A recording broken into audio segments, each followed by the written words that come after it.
noite. Vamos chegando.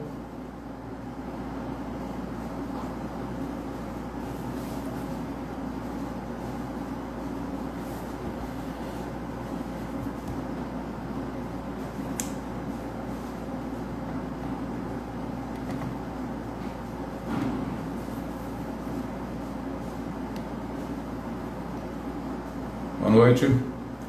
Marcelo Padrão, Fabiano Cervello, Luiz Ipamado. Boa noite, Fabiano. Boa noite, pessoal. A meninada tá chegando aí, né? Isso aí. Tem que chegar enquanto é menino mesmo. Que aí, uma coisa que não para é o tempo. Fala, Denis. Fala, Luiz. Daqui a pouco a nossa convidada chega. Como eu coloquei no áudio para aqueles que ouviram, é um tema, a gente sabe como é delicado, né? Falar disso é uma situação inusitada, mas é um investimento, a gente cuidar agora do melhor patrimônio que nós temos, que somos nós mesmos, para daqui a 10, 15, 20 anos, dependendo de cada um, né? Costumo dizer que se... Eu não imagino que eu vou chegar a 106 anos. Se eu chegar... já estou na metade do caminho, então a outra metade eu tenho que cuidar bem agora para que eu faça essa outra metade tranquilamente. Daqui a pouco a nossa convidada chega.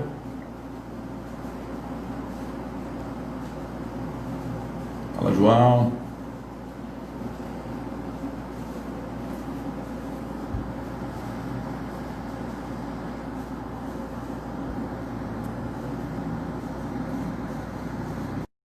A gente aí.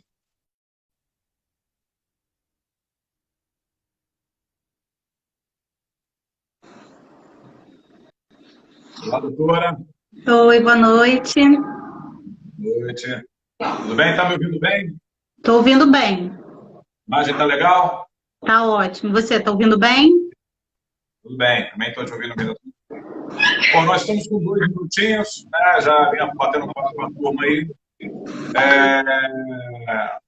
A gente já agradece inicialmente. E como nós, os representantes comerciais, nós temos uma vida sui generis, a gente trabalha sem rotina, de certa forma, a gente trabalha uma série de mudanças ao longo do dia. Você pode programar o seu dia e a 100 metros de casa mudar tudo, isso afeta tudo.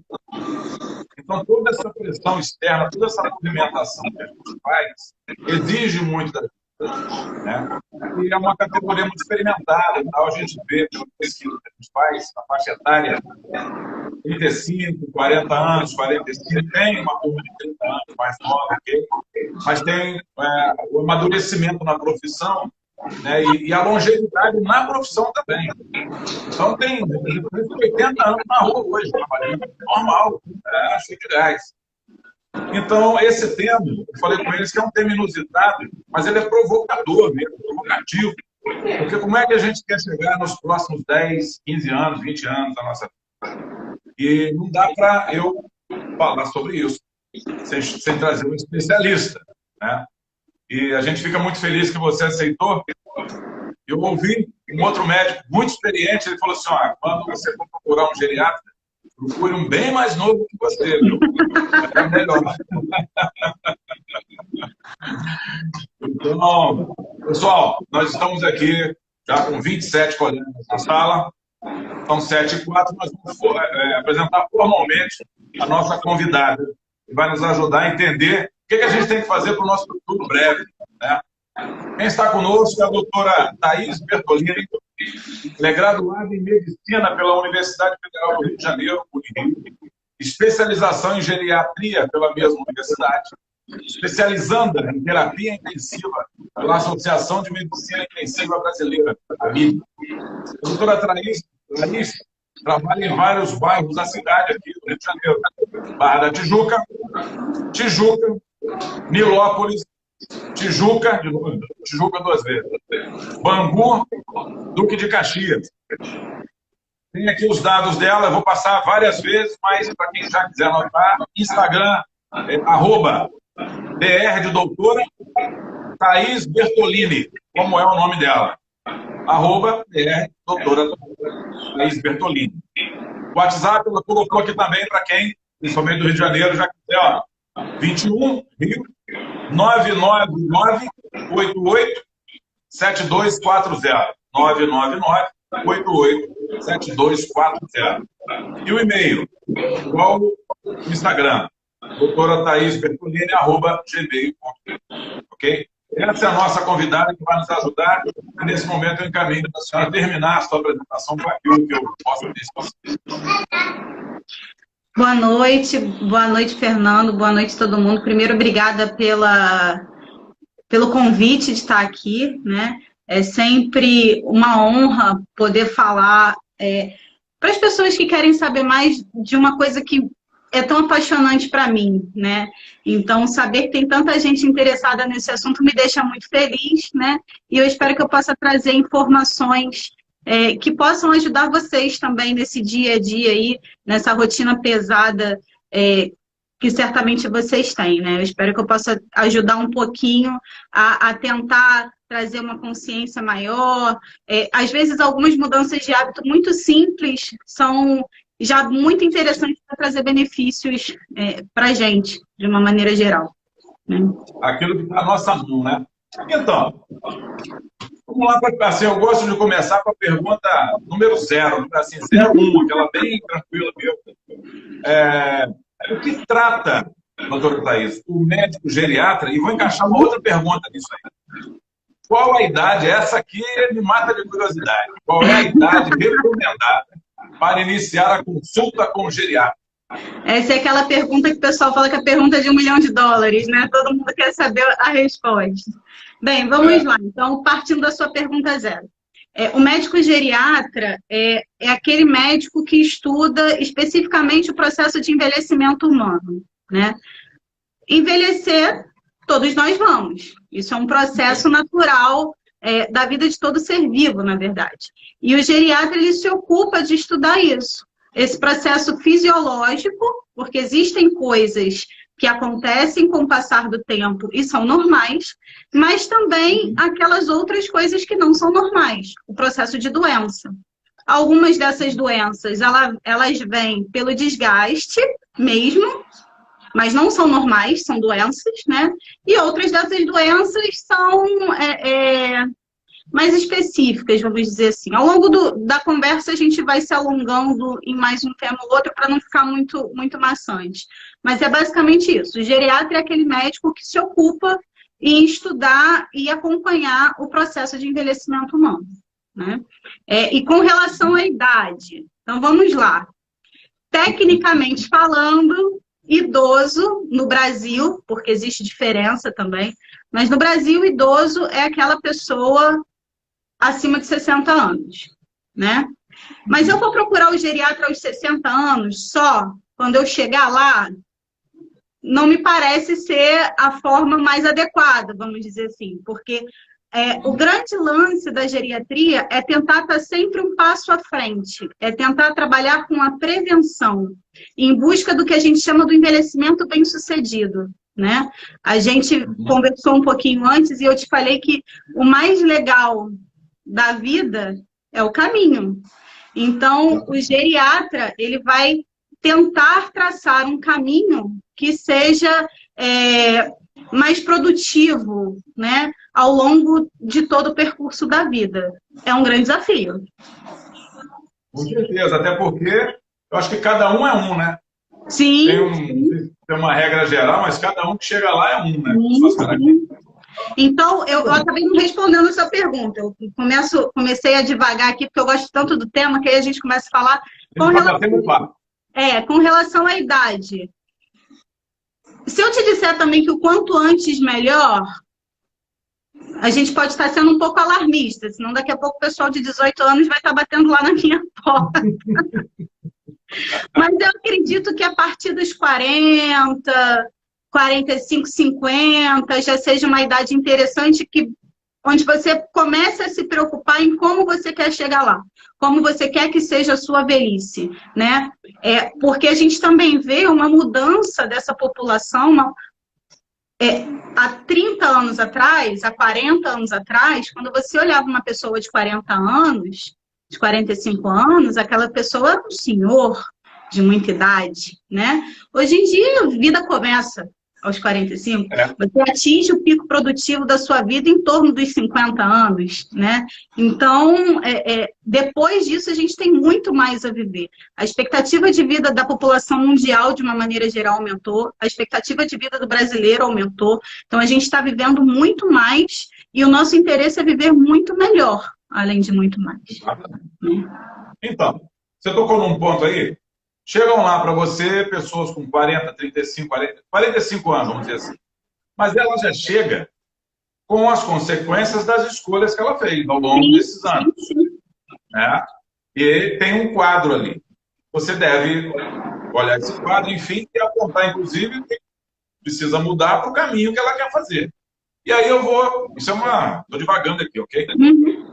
No nosso cenário aí, quando eu falo nosso cenário, nós temos colegas que não são representantes, que estão aqui dentro, né? Outras profissões, mas nesse ponto talvez fique um pouco mais restrito ao nosso contexto. Como eu disse antes, o representante ele sai de casa, organiza o seu dia, mas uma ligação pode mudar tudo. Ele pode pensar em norte e para o sul. E isso muda o almoço, o local do almoço, o tipo de refeição, se é que vai conseguir almoçar, dependendo do cenário. Vai se deslocar, vai dirigir muito, ar-condicionado, pressão desse mercado que a gente vive, mercado de comércio, né?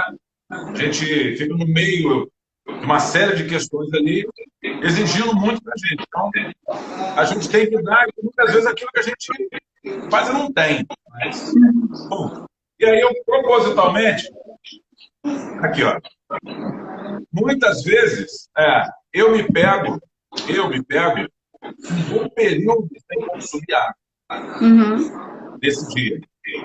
Essas questões, você se alimentar mal, beber água, de repente menos do que a quantidade necessária e tal. Por mais que você se sinta bem hoje, tem decorrências negativas. Certamente. Isso é uma realidade. Eu brindei com a minha garrafinha, que é para mostrar para vocês que eu bebo água mesmo. Ó. Eu ando com ela o dia inteiro. E recomendo a todos que façam isso. Porque às vezes você está sem um copo e vou comprar na rua, e como é que vai ser isso? Qual é a procedência? Então é interessante sim você ter, para garantir uma ingesta de água adequada. Por quê? O corpo da gente, no início da vida, a maior parte dele é água. Né? Dentro das células, enfim. E isso vai diminuindo ao longo do tempo. O indivíduo, conforme ele vai envelhecendo, ele vai perdendo água. Por isso a gente nota determinadas mudanças. A pele fica com uma consistência diferente, dá uma ruguinha ou outra. É falta só de colágeno? Não, é falta de água também. O cabelo muda, é só hormônio? Não, é falta de água também. O rim muda, né? Esse rim precisa ser bem cuidado, ele precisa estar bem hidratado. O organismo de uma maneira geral, né? E como você falou lá na abertura, de uma forma muito certa, nós somos hoje as consequências das nossas escolhas até aqui. Então, um organismo que passou por privação disso tudo ao longo da sua vida, ele vai sofrer mais. Isso não tem como negar, né? Ah, mas então não adianta mais eu fazer nada? Também não. Pode começar hoje. Eu não bebi água até hoje, mas eu quero mudar. Vamos mudar. A partir de hoje, enquanto está assistindo a live, pega mais um copinho e bebe pelo menos até o final. Bota o lembrete no celular, sai com a garrafinha de casa. Isso certamente vai fazer diferença lá na frente. É muito importante, né? A vida não regrada do representante, ela parece um pouquinho com a vida não regrada do médico, né? Porque vocês veem a gente atendendo lá no consultório, bonitinho, sentadinho atrás da mesa, mas não é bem assim que a banda toca, vamos dizer assim, né? Até chegar ali, passou no hospital, viu um paciente em casa, saiu correndo, internou alguém. Claro que essa realidade muda de especialidade para especialidade, né? Estou falando um pouco da minha realidade também. Eu atendo paciente internado, eu atendo paciente domiciliar, eu atendo paciente no consultório. também é uma loucura, também é uma correria. Tem dia que a gente come o que dá. Eu entendo o que você está falando, e é assim mesmo. Mas isso precisa ser um esforço diário de compromisso nosso com a nossa saúde. Né? É Então, difícil. a água é inegociável você consumir, deixar de consumir água. Não se negocia isso. Em raríssimas exceções, mas aí são casos específicos, onde eu preciso ter uma redução do volume de água diária, né? Mas são pacientes que têm doenças específicas, não é todo mundo, mas em raríssimas exceções, a gente vai ficar bem com menos de 2 litros, 2,5 litros de água por dia, né? Pode perguntar, inclusive, para o nutricionista, né? Melhora a questão do controle do peso, está bem hidratado, né? Melhora o hábito intestinal, está bem hidratado, né? Vou falar um termo aqui que não é muito legal, mas que eu falo para todos os meus pacientes. Quem não bebe água não faz cocô. Isso é uma lei da natureza. Então, a gente precisa, é muito, muito, muito importante. Foi excelente você tocar nesse ponto, Fernando. Vou até beber mais um pouquinho. Eu estou falando aqui, parece que eu estou ouvindo aqui os representantes falando assim, Fernando, mas a gente bebe água e tem um problema do xixi, cara. Do xixi, é verdade. Infelizmente isso é efeito colateral ruim, né? E ó, vou te falar que acontece com a gente também. Tem dia que não dá tempo, você prende, vai de um lugar para o outro, mas existe uma adaptação do corpo com isso também. Nessa forma de diluir, você com o tempo consegue. É claro que às vezes, provavelmente no início desse processo de tentar beber mais água, você vai ficar parando e pensando nisso o dia inteiro. A cada copo d'água que você beber vai te dar vontade no banheiro 2, 3 vezes, né? Porque você vai estar focado só nisso. Mas com o tempo existe uma adaptação do organismo e as coisas vão se ajeitando de forma bem interessante. Mas é muito importante beber água. Eu vou explorar esse assunto da água, porque a gente está ganhando tempo aqui. O idoso, ele já vai se desidratando. Sim. Eu ouvi dizer, que inclusive ele começa a esquecer até de beber água. Mas como assim esquecer de beber água? Como eu não estou lá, não sei. Na verdade, não é esquecer. Existe um processo natural me perguntaram aqui quantos litros de água é recomendado. Pelo menos 2,5 litros. De 2 a 2,5 litros. E eu não estou contando com o verão do Rio de Janeiro, tá? Aí tem que aumentar mais um pouquinho. E falaram aqui também se a água do refri adianta. Já tem outra pergunta. Não conta. A água do refrigerante não conta nem a da cerveja. Eu ia falar isso agora. Não. O que acontece? Com o envelhecimento, existe uma alteração das papilas gustativas da língua. Vamos traduzir. Quem sente gosto no nosso corpo são algumas estruturas que ficam na língua que se chamam papilas gustativas. Conforme a gente envelhece, existe uma mudança nelas. Então, muda o paladar mesmo, tá? Às vezes a gente gostava de comer uma coisa, passa a não gostar mais e quer comer. Existe, é real. E também existe uma perda de preferência pela água. Confesso para você que eu ainda não achei a explicação técnica. É uma observação, tá? Que alguns colegas, a gente discute isso até, mas idoso não gosta de beber água. Eu dou algumas dicas que costumam funcionar com isso. Uma delas é botar sabor na água. Você pode pingar umas gotinhas de limão, umas gotinhas de laranja. Não é fazer suco, é gotinha mesmo, só para saborizar. Botar uma folhinha de hortelã, colocar um gengibre, até uma rodela de limão. Outras pessoas gostam de gaseificar a água. Tem gente que gosta de água com gás. Você é um desses, né? Gosta de água com gás. Também não tem problema, né? O ideal só é que esse consumo de 2,5 litros de água não seja todo com água com gás. Mas beber água com gás, eventualmente, também conta. Só não conta se for aquela que é tipo um refrigerante. Não sei se pode falar a marca aqui, que diz que é água H2O. Que na verdade é um refrigerantezinho, então não conta. Né?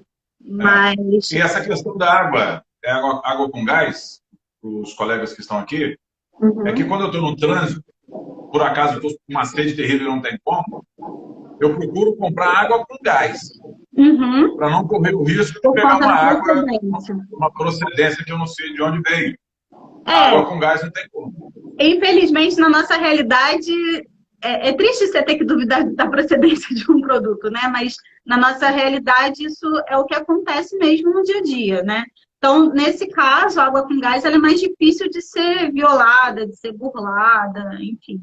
É uma possibilidade para tomar no trânsito, nesse deslocamento, é uma possibilidade. Melhor que não Agora, tomar nada. é. Então, agora eu queria criar um cenário aqui Uhum, de um homem e uma mulher, mesma idade, mesma rotina, mesmo contexto, como se fossem irmãos gêmeos que vivessem ali, o que um comia, o que um bebia, o que um fazia, até uma certa idade. uhum, E a própria idade, né? Chegou a ter 60 anos, para os dois, uhum, considerando que eles viveram o mesmo contexto, uhum. a mesma idade, a diferença da influência do tempo no corpo de cada um. Aí você fez uma pergunta que tem muitas respostas, tá? Por quê? Por mais que a gente tenha vivido da mesma forma, tenha esses dois indivíduos da mesma forma, tem duas coisas que eu não posso esquecer. Esses dois indivíduos são diferentes. Então, eles trazem informação no próprio organismo que eles herdaram, né? A famosa herança genética, que são diferentes. E, normalmente, essas doenças que aparecem com o passar do tempo, seja pressão alta, diabetes, são as mais comuns, né? Elas têm o que a gente chama elas são, na verdade, uma consequência multifatorial, depende de tudo.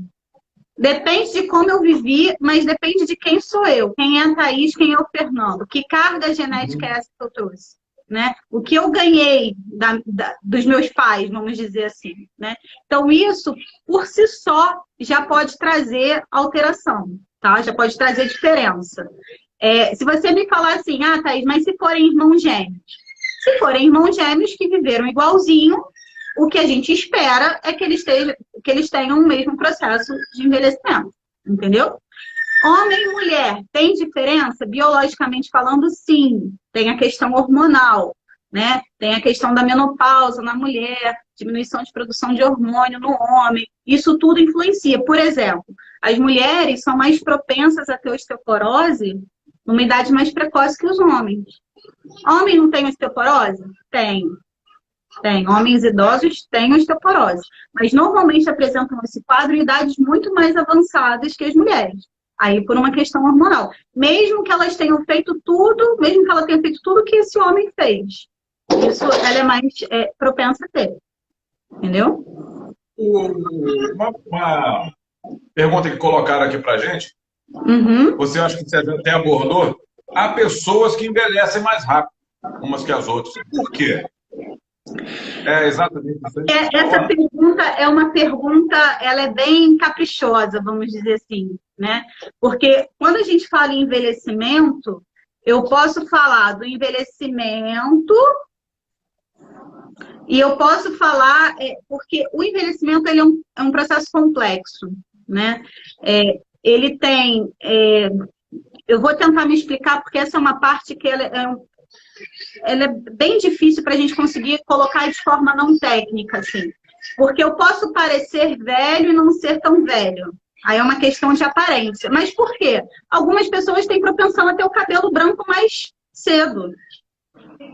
Mas ter propriamente o cabelo branco não quer dizer que ela envelheceu. Ela só tem o cabelo branco. Mas aos olhos da sociedade seria um envelhecimento. Entendeu? Agora, o envelhecimento do organismo, de uma maneira geral, ele ocorre com o tempo, de acordo com o que eu faço na minha vida, essas escolhas que eu tomo, e de acordo com o que eu trago de bagagem. Entendeu? Então, algumas pessoas sofrem esse processo um pouco mais rápido por isso, porque a bagagem delas tem essa predisposição. Deu para entender? Ficou muito confuso? Deu para entender. Eu entendi. Aí os colegas que coloquem aí, a gente. Coloca aí que a gente pergunta. Se eu tiver falando muito Medicaid também, vocês podem falar aí que eu mudo. Você falou o que o geriatra faz lá no início e tal, mas tem uma outra pergunta aqui que, de forma geral, a gente pode considerar o geriatra como clínico geral do idoso? Ah, essa pergunta eu achei muito legal. Foi o Thiago que me mandou essa pergunta. Ele estava assistindo a gente também. Eu vou te falar que é e não é. Por quê? Existem outros especialistas. A medicina hoje ela se tornou várias especialidades, né? Método cartesiano, a gente foi quebrando tudo para tentar entender melhor cada parte. Então, eu tenho os ultra especialistas. Só para citar um exemplo, existe a cardiologia, que é uma especialidade da medicina, todo mundo conhece, né? Dentro da cardiologia, existe uma subespecialidade que chama ritmologia. É aquele cardiologista que estuda só arritmia.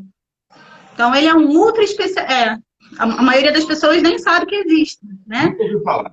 Pois é, como existe isso em outras especialidades também. Então, esses colegas, eles estudam muito desse ponto específico. E isso é muito importante, porque eu preciso deles, né? Porque existem situações onde a gente vai precisar de ajuda. O geriatra, ele estuda o envelhecimento de uma forma mais global. Então, quando eu vou atender Fernando, eu não vou ver o coração do Fernando, nem o rim do Fernando, nem a perna do Fernando. Vou ver Fernando, né? Ah, mas o Fernando tem um problema no coração, que é uma arritmia mais diferente, mais difícil de tratar, que eu preciso de um estudo. Aí eu vou pedir que um colega ritmologista acompanhe Fernando junto comigo, né? Eu diria que o geriatra é um grande maestro. A gente vai organizando. Uma das coisas que o geriatra faz que é bem interessante, que é uma coisa que eu gosto bastante de fazer, vou puxar a sardinha para o meu lado, é ajuste de prescrição. Só para citar um exemplo, ajuste de prescrição. Parece bobeira, mas você vai no médico, ele te passa os remédios que você precisa para tratar aquele problema. Aí você vai em outro médico, ele te passa os remédios que você precisa para tratar aquele outro problema. Você vai em um terceiro colega, vou dar exemplos corriqueiros. Gastroenterologista, cardiologista e endocrinologista. São especialidades que as pessoas conhecem de uma maneira geral, né? Cada um deles vai passar o remédio. E aí vem o geriatra. O que o geriatra vai fazer? Vai pegar todos esses remédios, vai olhar e vai ver. Esses remédios, eles combinam entre si? Tem algum que pode brigar com o outro? Tem algum que possa estar causando um efeito colateral que eu precise de outro remédio para corrigir e por isso eu estou tomando? Tem algum que eu consigo tirar? Né? A gente tem até um nome para isso, chama desprescrição, nome pomposo, né? Que nada mais é do que tirar remédio. Então, isso é um dos papéis do geriatra também. Ele organiza isso, ele olha o paciente como todo, tem uma outra palavra que eu acho muito chique também, que chama de forma holística, que é o paciente todo, e organiza a vida dele. E fala assim, olha, agora eu preciso de um colega pneumologista para ir mais a fundo nesse problema de pulmão. Agora eu preciso de um colega psiquiatra para me ajudar nesse quadro de depressão que está mais importante. Eu vou precisar ver o que ele me diz sobre a medicação, como está, né? Então, isso é uma das funções do geriatra também. Então, ele é um clínico geral dos velhos. Pode ser que a gente pode levar por esse lado. Porque realmente, assim, eu vou falar de mim, não tomo nada, graças a Deus, até agora não tomo nada. Mas eu vejo, né? Minha mãe, meu pai, outras pessoas têm vários tipos de remédio. Tem um pânico. Porque eu olho tanta bolinha e falo, meu Deus do céu. Exatamente o que você falou, essa combinação aí não vai surgir um negócio aí que vai afetar. Eu não sabia. Pode acontecer. Uma dica bacana aí, para quem necessariamente... A gente chama isso de polifarmácia. Também tem um nome para isso. Geriatra gosta de dar nome para tudo. Dar nome e fazer escala. Então, isso a gente chama de polifarmácia. Quando o paciente toma mais de 5 remédios de uma vez. Mas, às vezes, ele precisa de mais de 5 remédios. Tá? Só que, às vezes, esses remédios brigam entre si. Tem algum que eu posso mexer, tem outro que eu não posso mexer. Então, isso faz parte da consulta do geriatra. Avaliar a prescrição e ver acertar essa interação entre os remédios. Então, agora, Vamos lá, a gente está falando aqui, como eu disse lá atrás, a faixa etária da maioria, que pelo menos acompanha lá o representante, tal, não sei agora a faixa etária de quem está aqui, esse início. Mas vamos falar aqui, a turma dos 40 anos, Uhum. que tipo de comportamento ela deveria adotar visando já esse preparo. E nos 50 anos, mesmo a turma de 40 anos fazendo isso, quando ela chega a 50, muda mais coisas ou só seguir o que ela estabeleceu? O que acontece, Fernando? Eu gostaria muito de falar para todo mundo aqui que existe fórmula mágica. Vou chegar aqui, vou escrever um remédio, vou te dar, você vai viver 150 anos. Teoricamente, o máximo do organismo humano seria 120. Tá? Mas, enfim, você vai viver até os 120 anos e não vai ter problema nenhum. Adoraria. Infelizmente, isso não existe, tá? Ou felizmente, porque isso traz para a gente a necessidade do autocuidado, do autoconhecimento, né? De olhar para o outro também, porque nós somos seres sociais. Então, isso torna a nossa jornada mais interessante, vamos dizer assim, né? Então, o que eu posso fazer? Eu tenho 40 anos, nunca fiz nada até hoje. O que eu posso fazer para me preocupar em envelhecer bem? Primeiro, tentar me alimentar melhor, para manter o corpo mais saudável. Segundo, praticar algum tipo de atividade física. Ah, mas eu sou representante comercial, eu não tenho tempo. Você é representante comercial, você anda, né? A maioria de vocês anda bastante. Em vez do sapato, eu sei que precisa, dependendo da empresa e tudo, mas tenta botar um tênis no carro e faz um percurso de tênis. Já é um tipo de atividade física. E existem outros que a gente pode conversar depois, mais simples, né? E ter algum tipo de atividade, vou falar um nome difícil agora, cognitiva, que nada mais é do que botar a cabeça para funcionar. Normalmente, quem está trabalhando, principalmente com o tipo de trabalho que vocês têm, que precisa de muita atenção, né? Lidar com o público e tudo, tem isso. Tá com a cabeça preocupado com o que está acontecendo, vai para lá, vem para cá. Normalmente, essa atividade cognitiva acontece. Mas existem outras coisas que a gente pode fazer também, né? Aprender um hobby novo, aprender uma língua nova, aprender a tocar um instrumento, fazer a palavra cruzada. Tem gente que não tem paciência para aprender isso, mas fazer a palavra cruzada, fazer sudoku.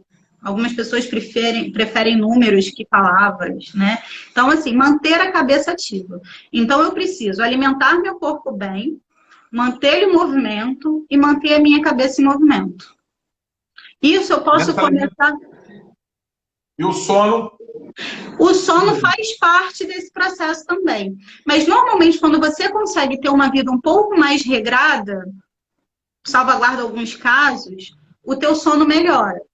Quando você gasta a quantidade adequada de energia durante o dia, aquela história, chego tão cansado de noite que durmo, né? Ah, mas eu tenho preocupação, tem outras coisas rolando. Acontece também. Aí são casos específicos. Estou falando regra geral, né? Você consegue, comendo bem, se movimentando, botando a cabeça para funcionar, você consegue também cuidar dessa parte do sono, né? Que também é muito importante. Agora, também existe o fato de que a nossa quantidade de sono em horas diárias vai diminuindo com o tempo, tá? Também é uma realidade. Mas tem um padrão? Quem tem 60 anos costuma dormir na média X horas, 50, tem isso aí? Fala aí. Tem mais ou menos um padrão. Um paciente acima de 60 anos, ele ficaria bem entre 5 e 6 horas de sono diários. Tanto que às vezes você vê aquele vozinho que diz que não dorme nada, porque ele acorda às 3 horas da manhã. Mas ele foi dormir às 8. Conta comigo. E quem tem? 8, 9, 10, 53? 11, meia-noite, 1, 2 horas. 3 horas, dormiu até mais. Ó, eu tenho um amigo, ele tem 53 anos, um amigo meu. Ah, um amigo seu? Um amigo meu. Quanto tempo de sono? 7, 6 horas. Isso vai diminuindo. Menos de 5 horas diário. Existem algumas pessoas que mantêm uma rotina que dormem menos de 5 horas por dia, né?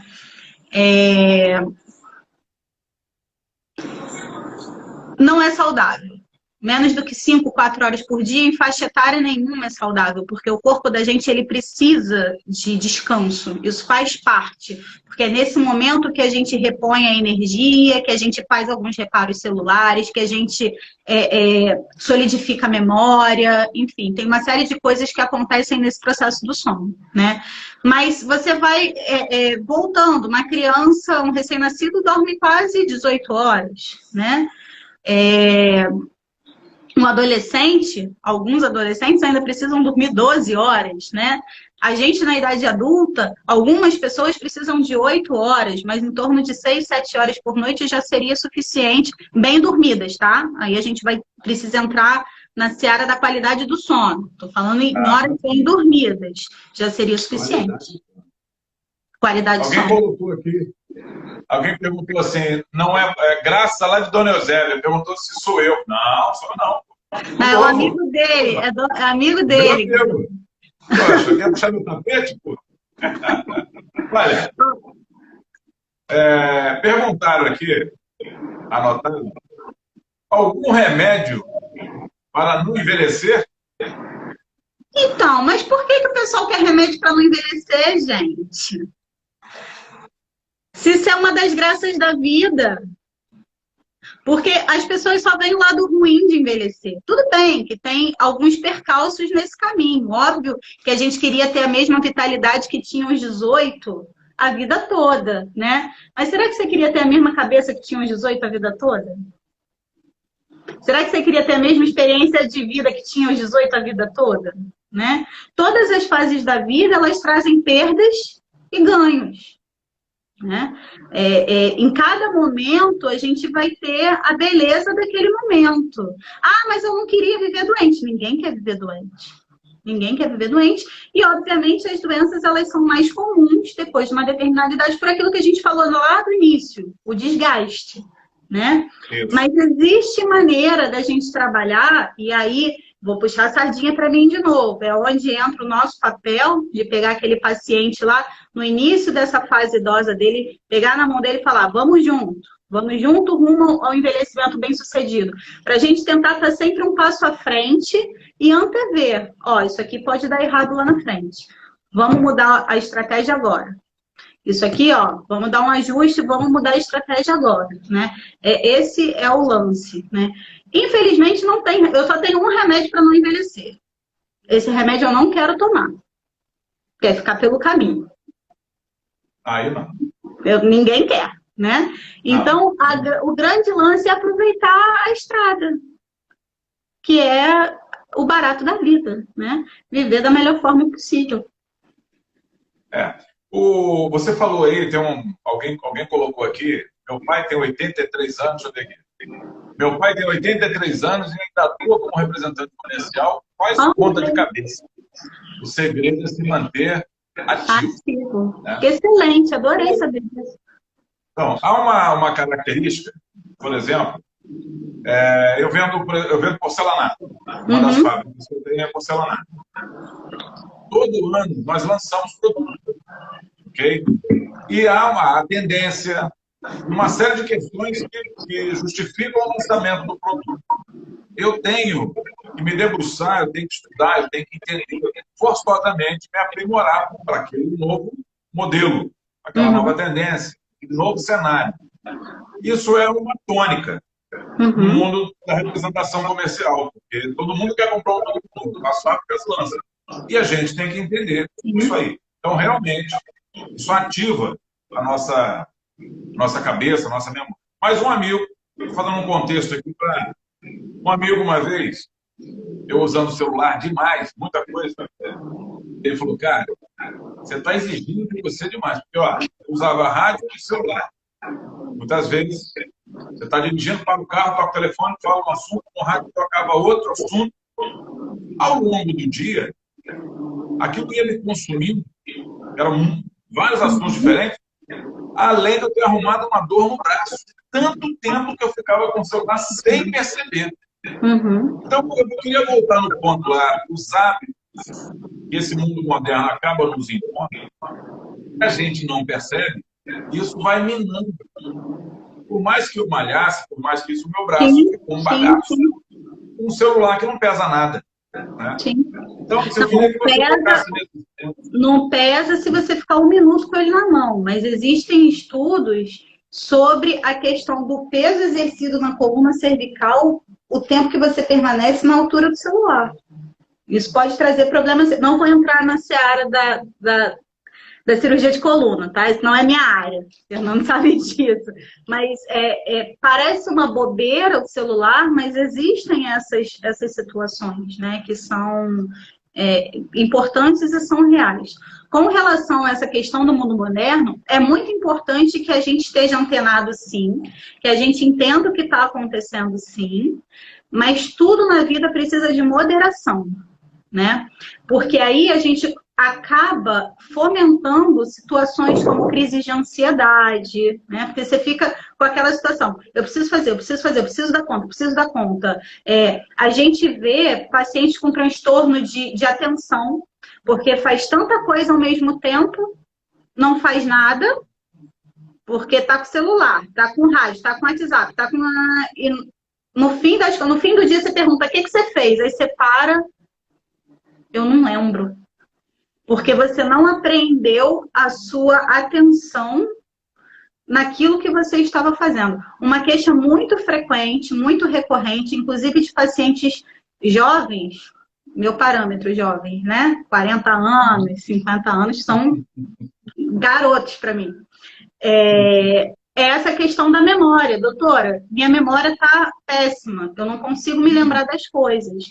E aí, quando você vai ver o motivo por trás disso, esse é um deles. Então, o mundo moderno exige muito da gente, mas a gente precisa aprender a colocar o pé no freio de vez em quando. São hábitos. Você tocou num ponto agora, eu fiquei curioso aí. Essa pergunta eu fiz agora. A gente tem que manter a mente ativa. Sim. Então, eu estou entendendo que manter ativa demais, com 500 coisas ao mesmo tempo, também... Também não é bom. Exatamente. Tudo em excesso é ruim? Hã? Tudo em excesso é ruim? Tudo em excesso é ruim. Eu só não vou falar que até água, porque senão vai ter gente usando isso como desculpa para não beber água. Mas tudo em excesso é ruim, Aqui, tem uma pergunta aqui, ó. Peraí. Ciência em minutos. Não consegui identificar quem é. Peraí. É o Diego. Oi, Diego. Cadê você? Eu vou pedir desculpa, tem umas perguntas que estão passando, mas é que vão passando rápido e eu tô nervosa, eu não consigo ler, tá? O Fernando tá me ajudando nisso. Ele pergunta sobre o uso do relógio que marca e mede os passos, se isso ajuda. Então, o relógio que mede os passos e batimentos, ele ajuda, desde que você ande para isso. Eu posso ficar o dia inteiro com o relógio no meu pulso. Eu tô até sem relógio, agora com esse negócio da pandemia eu tenho usado pouco. Mas eu posso ficar o dia inteiro com o relógio no meu braço, ficar sentada, que o que ele vai fazer é medir a minha frequência cardíaca em repouso. Ele me ajuda a ter uma noção do deslocamento. Sim, é bom, porque ele às vezes avisa que tem que beber água, né? Tem alguns relógios que fazem isso tudo. É bom como um lembrete. Mas a gente precisa fazer uso disso. Não adianta ele ficar de enfeite. Se ele for realmente usado, é uma ferramenta interessante no mundo moderno. E você consegue aprimorar o teu dia em cima desses dados aí, né? Você consegue programar. Eu acho que a palavra de ordem com relação a isso é programação. Né? Eu estava conversando até com a Fernanda. Oi, Nanda, eu sei que você está aí vendo a gente. Sobre isso, que a gente precisa sentar e programar algumas ações. Embora a gente saiba que nós não temos controle total sobre tudo, né? Mas eu preciso minimamente, e eu sei que a vida do representante, assim como a vida do médico, ela é um pouco imprevisível, né? Talvez seja por isso que a gente gosta tanto, né? Que não tem rotina, né? Mas um mínimo de programação a gente precisa. Que tipo de programação? Hoje eu vou andar o pedaço tal de tênis e vou contar meus passos. Isso é um mínimo de programação. Hoje eu vou sair de casa com a minha garrafinha d'água e vou bater a meta de água. Isso é o mínimo de programação e são coisas que você consegue fazer mesmo em deslocamento, né? Mas aí, além de programação, é uma questão de compromisso. Compromisso nosso com a nossa saúde, né? Falando aqui é mole, mas é difícil pra caramba. Não, tô falando assim, falando aqui sentadinha é fácil, mas é difícil pra caramba. Não tem como. Aqui, olha, o Cláudio Matias fez uma pergunta bacana aqui, ó. Quais as diferenças causadas ao organismo entre o sono noturno e o sono diurno? Cláudia, essa pergunta é porque normalmente quando a gente deita e dorme durante o dia, a gente não dorme tantas horas seguidas e num ambiente como noturno.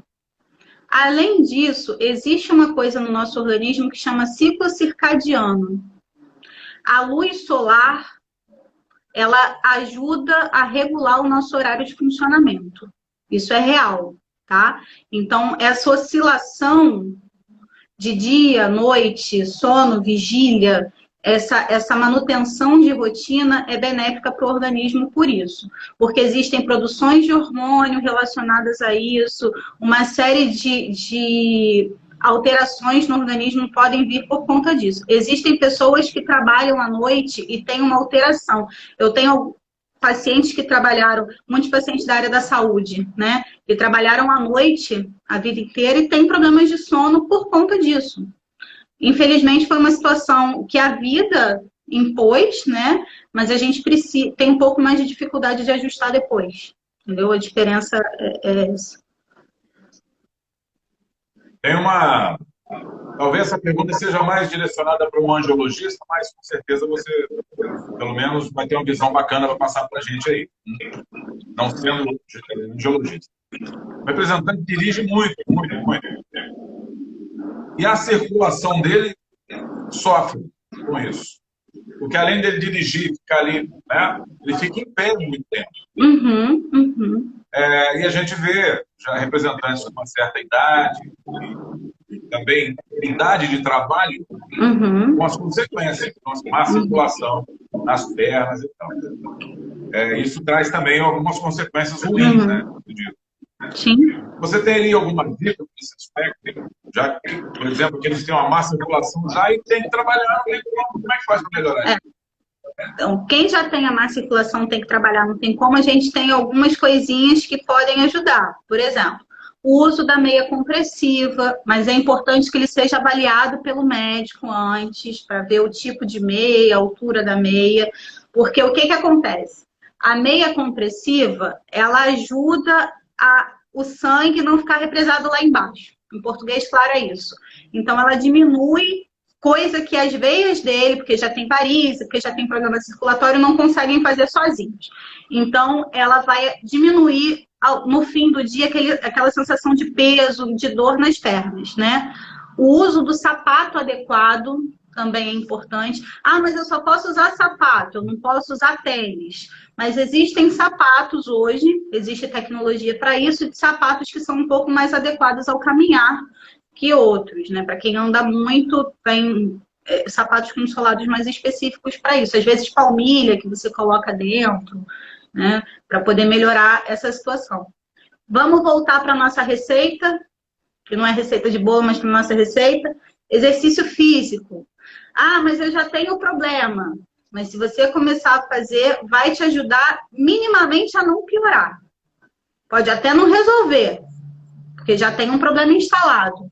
Mas vai te ajudar a não piorar. E além, vai melhorar o teu tônus muscular, que também diminui com a idade, então a gente precisa trabalhar para que isso se recupere, né?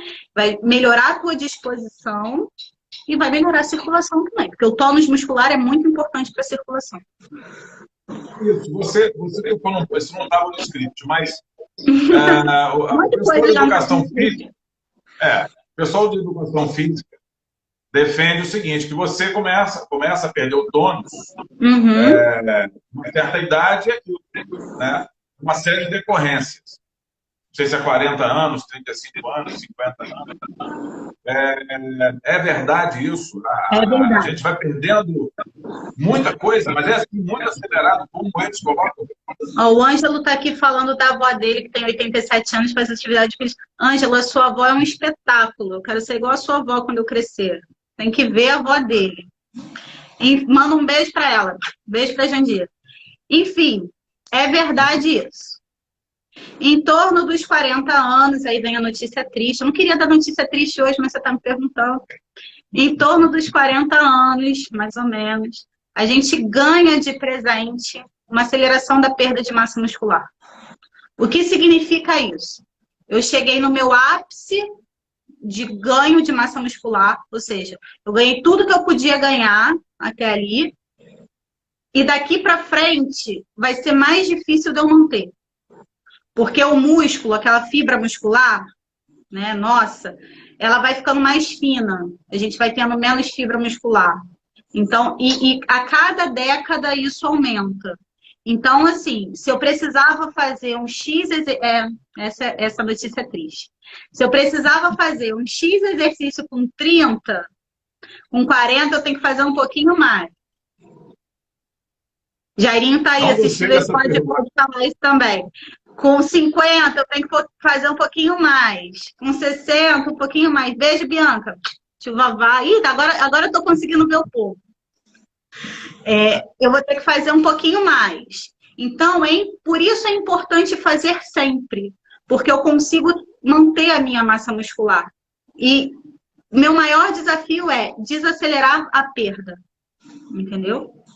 Isso é difícil. Então, quem com 40 anos, vou brincar agora aqui, quem com 40 anos ia para academia e malhava 1h30, com 50 vai ter que ficar 2h30 para ter o mesmo resultado dos 40 anos.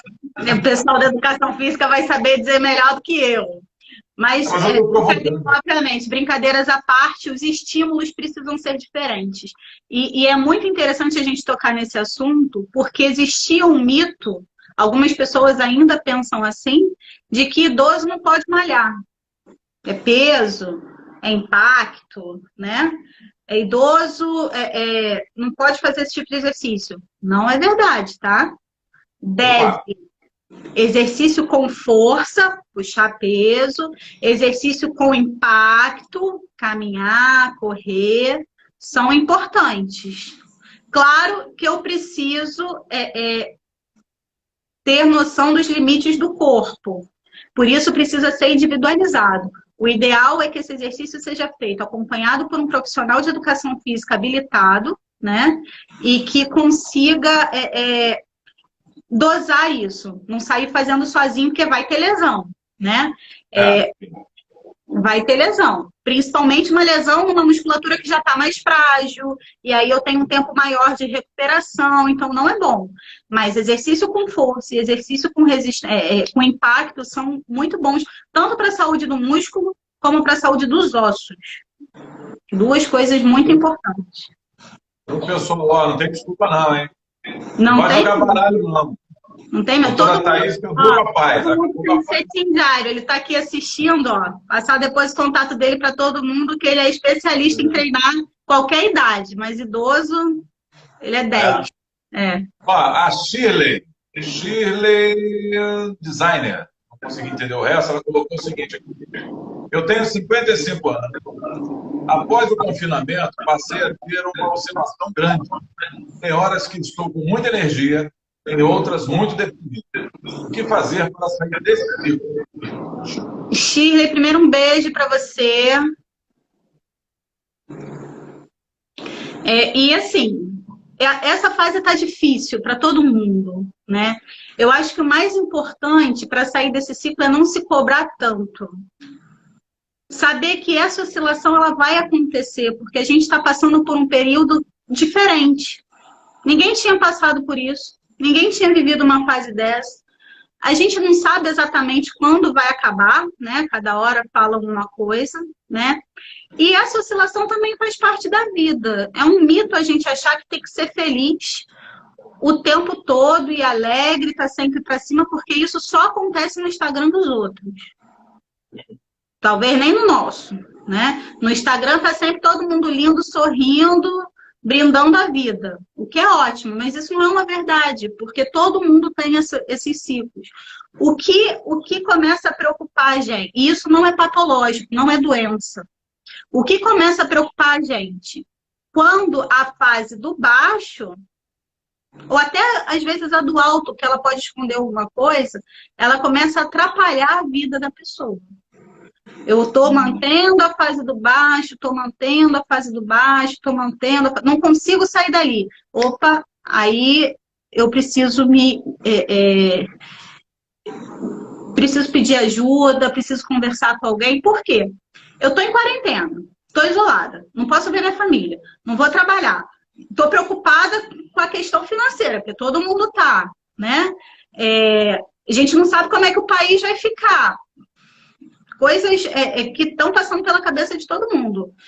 Hoje eu acordo com aquela sensação de que hoje eu vou mudar o mundo, isso tudo vai acabar. Faz parte do processo. Amanhã eu vou acordar, caraca, não sei mais o que eu faço, e tá todo dia a mesma coisa, eu não vejo a hora disso acabar, não quero fazer nada, não tô a fim de fazer comida, não tô a fim de arrumar cama.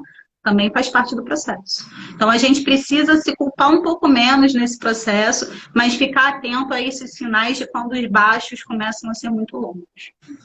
Ok. Ó, nós temos 4 minutos, mas eu não vou deixar passar essa pergunta, não. O Tonon, acho que é isso, Tonon01, né? Fazendo exercício, pode voltar o músculo? Volta. Volta. Volta. Talvez não volte, talvez não volte com a mesma configuração do seu abdômen trincado aos 25. Eu até queria, mas acho que eu não vou conseguir chegar mais lá. Já passei um pouco dessa fase. Mas você consegue recuperar a massa muscular, sim, tá? Existe uma mudança da conformação muscular com o tempo. A gente tem algumas fibras que são substituídas por gordura, fica mais molinho e mais difícil, mas eu consigo não perder tudo e manter a rigidez. Não é impossível, a gente precisa tentar. E tem que começar. Pessoal, doutora, nós temos 2 minutos. Eu queria que a senhora fizesse um resumo bem rápido do que a turma que está preocupada aí, com o que a turma fizesse de escolha para ter uma vida mais bacaninha em termos de saúde. Então, gente, eu acho, como eu já falei aqui algumas vezes, o grande barato da vida é o caminho, né? Porque o início a gente já soube como já passou, o final todo mundo sabe como é, né? Então a gente tem que aproveitar esse caminho da melhor maneira possível. Como que eu vou fazer isso? Mexer corpo, comer bem e botar a cabeça para funcionar. Eu acho que são os 3 pilares do envelhecimento bem-sucedido, né? A gente precisa pedir ajuda para isso. Como eu falei também, nós somos seres sociais, nós estamos inseridos num contexto, estamos todos juntos nesse contexto, né? Então, eu acho que a gente, um ajudando o outro, essa iniciativa da live foi muito legal, adorei, Fernando, vou aproveitar aqui para já agradecer. Eu estava extremamente, manter as amizades também, Nádia, te amo. Eu estava extremamente nervosa quando começou. Muito suando em bicas. Quem me conhece sabe que eu vivo com frio, mas hoje eu suava de uma forma que há muito eu não. Mas eu gostei muito dessa experiência de poder trocar com vocês. Espero que tenha sido proveitoso. E eu acho que o grande lance é esse: mexer a cabeça, mexer o corpo, comer bem e o melhor de tudo, viver. De preferência cercado dos bons amigos, que muitos dos meus bons amigos estiveram aqui prestigiando. Eu quero mandar beijo e agradecer a todos. E beber água. Uhum. Bom, pessoal, olha, doutora, eu fico muito feliz porque é um tema realmente que é pouco abordado. Parece que não faz parte do nosso cotidiano e faz. Eu acho que é o melhor investimento que a gente pode fazer em nós mesmos. A gente enxerga o que a gente precisa fazer para continuar bem, né? Nós temos 27 segundos para encerrar. Os representantes do Brasil inteiro vão assistir essa live depois, vão recomendar para os seus parentes. A senhora vai fazer, fez e vai fazer a diferença na vida de muita gente. Que bom, essa é a ideia. Isso, tá? Foi maravilhoso. Teve gente que falou assim, uma consulta de graça fantástica. E foi isso mesmo. Muito obrigado. Fico feliz.